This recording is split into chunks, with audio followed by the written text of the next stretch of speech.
Hey everyone, welcome back to our channel. And for those of you who don't know me, hi, I'm Bardo, founder of HouseofNyabinghi, a fashion, lifestyle and culture e-commerce startup. So grab your pen, pencil or device for today's episode, which focuses on the letter H for humanity, healing and haters. AI can generate, but it can't feel. And in a world moving faster than our nervous systems can handle, our humanity becomes the differentiator. Empathy, nuance, care, even taste.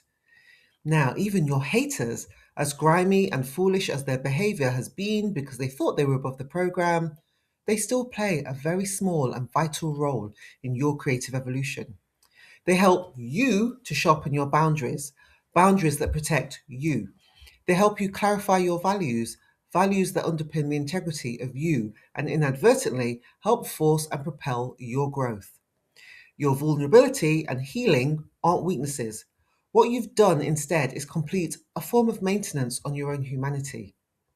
Unfinished doesn't harden you, it grounds you in your solidity, assuredness, and how you should show up consistently for your creative work. Now, if something in today's short conversation stayed with you, don't rush past it. Instead, sit with it, write it down, then share it if you feel called to. And remember, like beauty, art has no expiry date. So be creative, make your art, and leave a mark.